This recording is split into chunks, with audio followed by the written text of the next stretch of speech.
Classic in New Orleans was, I don't really know of anything else that could have happened to add more drama to it. It's going to go down as one of the most talked about events in the history of the Classic.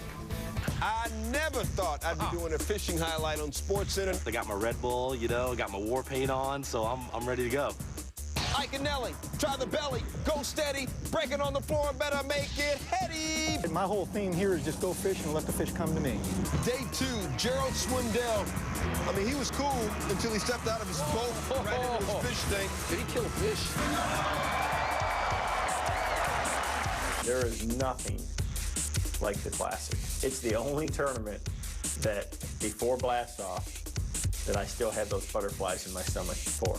I may get stuck, I might get lost. I don't have a damn clue what's gonna happen today. Third and final day, Gary Klein out on the water. He'd run into some unexpected guests in the bayou. Klein was actually shot at by a man on the shore. The Classic is every kid's dream. I mean, since I was 8 years old, I wanted to compete in a Bassmaster Classic. Everyone in bass fishing knows the one event that stands out from everything else is the Classic.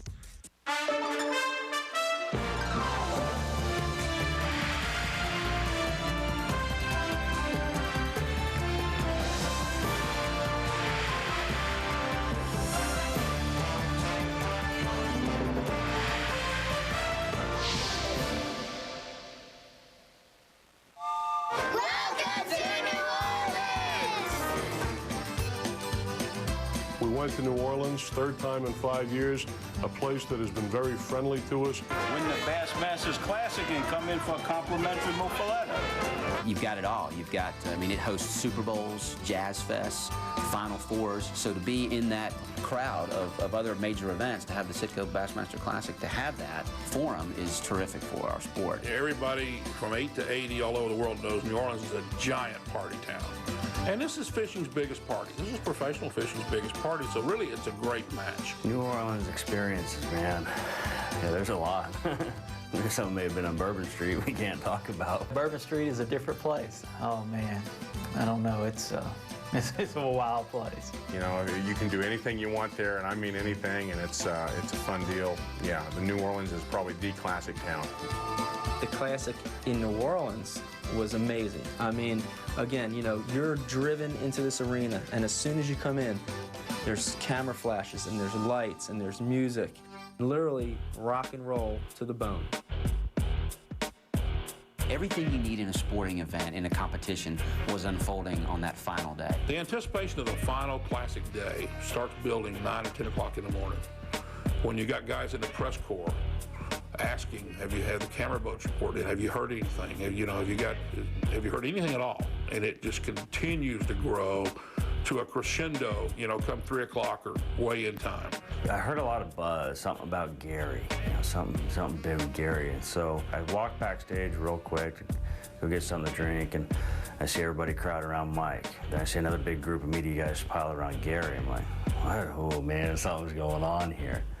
And I thought I heard somebody say, Gary's got a giant stringer. Fish, I've been close several times, and I'd sure like to win one. Is this the year for Gary Klein? I'd like to think so. Gary Klein, this is his 21st shot at it. And then you got this kid, Mike Iaconelli, you know, 31 years old, in his 4th attempt. And it comes down to the final 2 guys. I'm watching it all unfold, and I'm watching the crowd, and they're just engaged in it. Everybody can't wait to see what the number comes up. I was on the edge of my seat. It's another one of those things, it's the Classic. And even though I knew I wasn't going to win, you're nervous because you realize what a big moment it is for the guy that's fixing to take that crown. Gary Klein is watching you, buddy. Let's put him on the scales, Fish. Folks, we have a weight necessary. You ready? I'm ready. Let's put him on. He needs 9.3. Watch the scales. Whatever turns him on, dude. I thought he needed a girlfriend, but hey, if he wants to fish with a dog, fish with a dog. You know, he often imitated but never duplicated. I originated the dance at the Classic.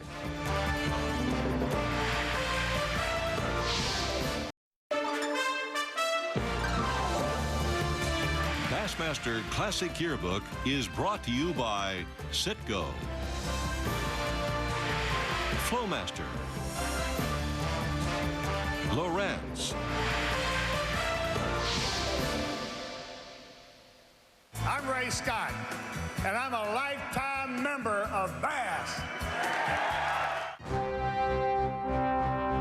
We had an opportunity to honor Ray Scott, who's the founder of Bass, at the 2003 Sitco Bassmaster Classic with the Bass Outstanding Achievement Award. One of the more memorable scenes from the Bassmaster Classic was Dean Kessel and Ray Scott up on the stage, the guy who's running the modern era of bass fishing and the guy who created the sport up on the stage, and just a standing ovation of people recognizing the man who created this great sport. I was obviously very honored. I didn't expect it, to be quite honest.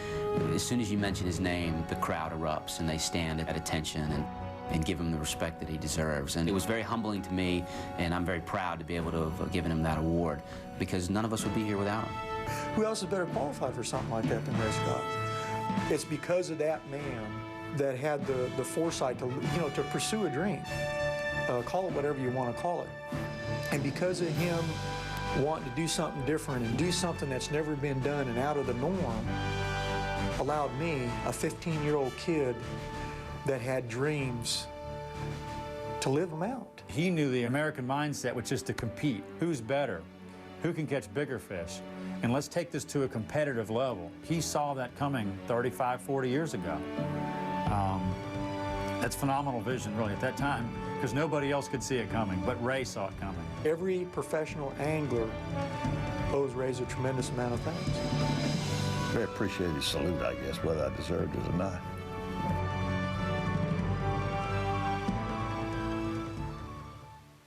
Look out, Menendez, you got him today. Mark had a great first day. Mark had a dream day. That kid 17 pounds or some big, huge load the first day and a 6-pounder. Ooh, I'd have killed for that fish. Yeah, no, I mean, he caught him. Mark's a great fisherman. I mean, the ultimate. I don't think the dog had anything to do with him catching all those big fish. Well, Menendez had a choice. He could fish with his dog or his girlfriend, and he chose, which one was it? Whatever turns him on, dude. I thought he needed a girlfriend, but hey, if he wants to fish with a dog, fish with a dog. Oh, me. You know, I've roomed with Mark and know how he is with Barkley. He thinks the world of that dog. Barkley the Wonder Dog is what I call him. Barkley is he's an escaped criminal from the Atlanta dog pound system. I became attached to him very quickly. We started practicing together and going to tournaments. It's a great feeling having your best friend out there on tour, and it's tough because, you know, I'm gone from home over 250 days a year, sometimes almost 300, and it's all only piece of home that I can have with me. Barkley goes everywhere Mark goes, and he's in every event. So actually it's a nice twist to our sport, a nice angle to it. You know, it was a story. It added a story element to the Classic, I think. You know, and again, some people got bent out of shape about it. There's no place for a dog in a bass tournament. It's just, I mean, you don't see a race car going around a track with a dog in there, do you? I can't understand why someone would have a complaint with having Barkley in the boat with you. That's just who Mark is, and he was having fun with it, and I think the crowd loved it. I know every time he weighed in, they'd play that "Who Let the Dogs Out?" And I know my girls, they'd come out of their seat, man, and they'd be jumping around and dancing every time Mark weighed in.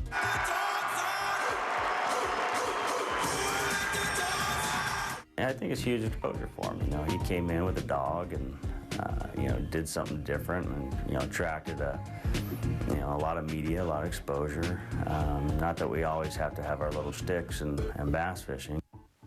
You know, we've got to remember, this is bass fishing, not brain surgery. I heard that Ike and Ellie would dance. Fish Fishburne approached me. Fish basically said, Mike, you know, we kind of heard through the grapevine that you know how to break dance. Let's do this thing, come on! Y'all call that breakdance. He had a seizure. Nobody knew that. He was flopping around, and somebody said he got the boy's tongue out of his throat. He was going down. He can break dance a little bit, but he's still, you know, often imitated but never duplicated. I originated the dance at the Classic. You know, if people don't remember, go back to '98.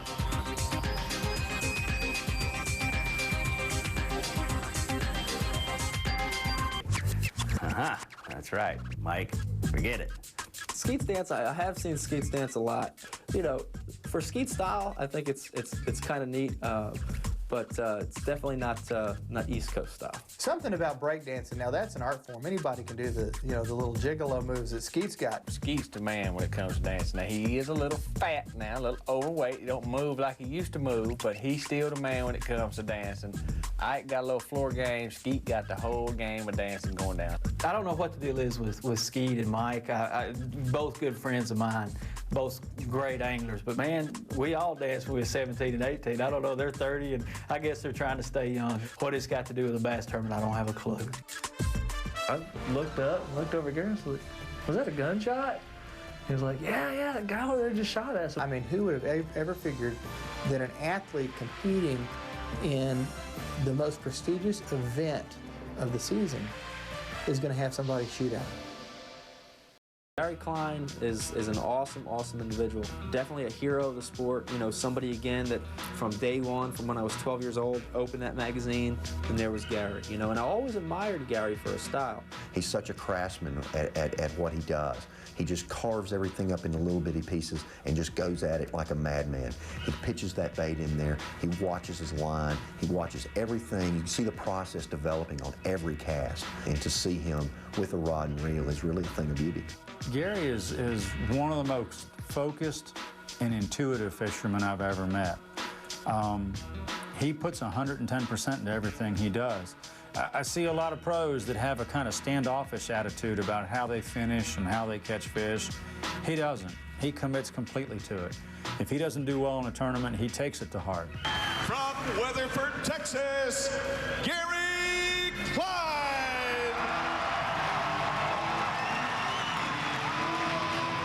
I was trying to get a read whether I had one or not, and I heard that Mike had a limit, and they said a good limit. Well, Mike's version of good limit, I didn't know how to read it, and I heard that he caught a good fish right there at the end. So almost in my heart, I really felt that it was like second place. But then the way they were kind of playing it up and stuff, I thought, hey, you know, I might pull this thing out. You know, because nobody was telling me anything.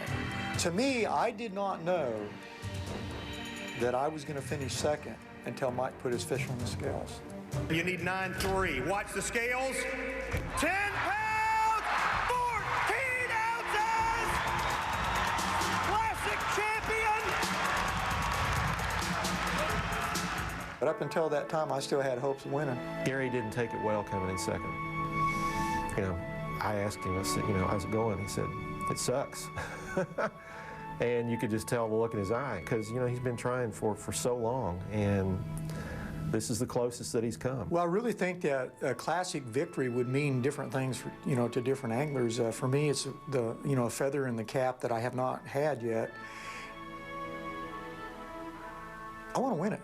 Gary's going to win a classic. He's going to win one because he's been so close so many times, and he's such a competitor, and he qualifies almost every year. So his time's coming, no doubt. It almost happened for him at this event. He had some controversy. I mean, who would have ever figured that an athlete competing in the most prestigious event of the season is going to have somebody shoot at him? Word traveled pretty quickly that someone had fired a shot at Gary Klein. And I think everybody was petrified. I mean, I know what went through my mind was, you know, had he been hit? What happened? How did it happen? When I come into the canal, there's about a 400 or 500 yard section where you idle because there's, you know, 15 boat docks up and down the ditch. And then the ditch makes a hard 90 to the south, and then you get up and go. When I made the run down there to fish this one particular spot, I noticed a guy staying on the end of his dock, and he was aimed at me, following me down the canal. And as I approached, you know, basically coming parallel across his area there, he started violently pushing the gun at me, and you could tell at the last minute he raised and pulled the trigger. And I hear this sound. It sounded like a gunshot. I looked up, looked over here, and said, was that a gunshot? He was like, yeah, the guy over there just shot at us. And when I looked back, I couldn't really see him anymore, but, you know, we were past him. But you could see somebody on the shoreline over there, and I was like, that's unbelievable. Why would somebody shoot at us, you know? ESPN cameraman and I talked, and he did not film the individual with the shotgun in his hand. He was literally bent over in the boat changing film at that very moment, so he didn't see it. And Gary went on by him and fished a while. And when they came back by... Of course, I had the camera up and rolling because I knew, you know, chances are he's going to be out there again. And he was, but he saw the camera was up, so he, you know, hi, not, you know, real friendly then, of course. But Gary just, you know, you could tell he was focused and right back to fishing and didn't seem to bother him a bit. I'm not going to let somebody that's having a bad day, or maybe he's mad at the world, or he hates his life, spoil an opportunity that I have dreamt about all my life. And I've got a truly golden opportunity to put this victory away. I'm not going to let somebody like that ruin my day. There was no mitigating circumstance that would justify firing a loaded weapon in the direction of another person. And the decision by the district attorney in Louisiana not to press charges really gave us great pause. You know, if they weren't going to prosecute him, they should at least, you know, spank his hand and fine him a little bit. That's a loose cannon down there fixing to go off. And actually, previous to this, we'd had an encounter with some guys on an airboat that came through, and they were nice enough to idle past us, but when they got in front of us, they floored it. They blasted him at that point with that airboat and just soaked the camera and soaked Gary and so on. And you know, you just wonder why they're mad at you to begin with, because you're not doing anything, you're not hurting anything, you're just fishing, you know. Iaconelli has made guys think a little bit. And they may be moaning and groaning about him, but they want to stay up with him if they can. Most guys don't like him because they're jealous of him. Straight up. If you look at his track record since he's been on tour, he's whooped our.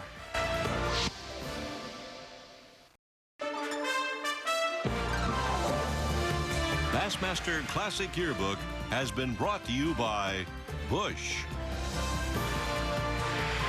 MotorGuide, Purolator,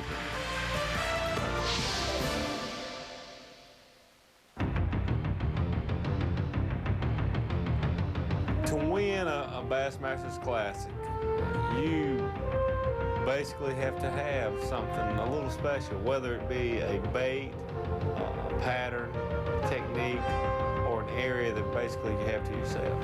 Iaconelli found a little honey hole. He found some water that had a number of fish in it that were aggressive based on his techniques and presentation. Everything worked out right. I mean, it was his time. He found a good area, had confidence, and stuck with it. And he fished his tail off every minute of the day until the very end. I was doing everything right I needed to do to win, but I still wasn't really catching the average grade of fish I needed to catch. The last day of the Classic, the biggest day of his life in fishing, and he's got a shade over 8 pounds.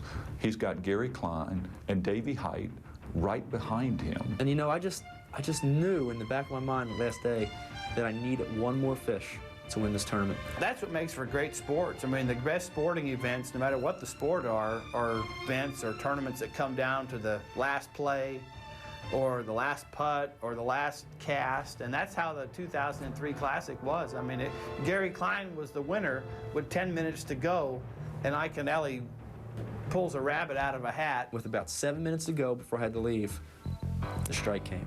The magic strike, that bite that I needed came. And I was working that swim worm, and it boiled and missed. And I saw the swirl, and I saw the swell, and I quick reeled that swim worm in, and I grabbed that super finesse worm, I followed bait, threw it back, and the line hit the water. About 1-2 seconds went past, and don't. Big one! Big one! And just knew from the minute I set the hook, internally felt that that was the fish that would do it. Oh my God. Oh my God, it's the winning fish. Whole life is down to this last fish and this last cast. And if you get that fish in, it happens. If it comes off, it doesn't. And I'm fighting this fish, and at the minute that I got my hands on that fish and landed it, it all came out.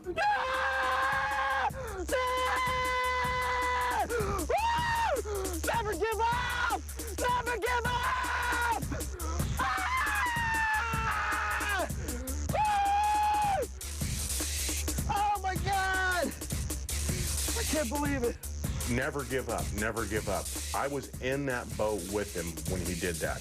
I almost brought a tear to my eye. I mean, that guy, with 10 minutes to go in the Bassmasters Classic, catches a 4-pound bass to win the tournament. Yeah! Yeah! Oh my God, I love it! Mike's a freak, straight up freak. That's all I know. That's my personality. You know, I'm a very exuberant, excited type of person, and in everything I do, you know, and that's me. That's my character. 10 pounds, 14 ounces, classic champion. People just say, I can't believe he screamed. Dude, he just won, what, $500,000 time you get all the bonuses? I believe I'd scream. I'd like to see anyone out there walk in anywhere and someone give you $500,000 and you stay calm. You're not.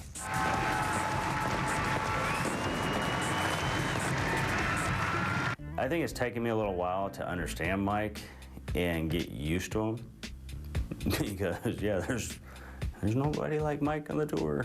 People love to hate him.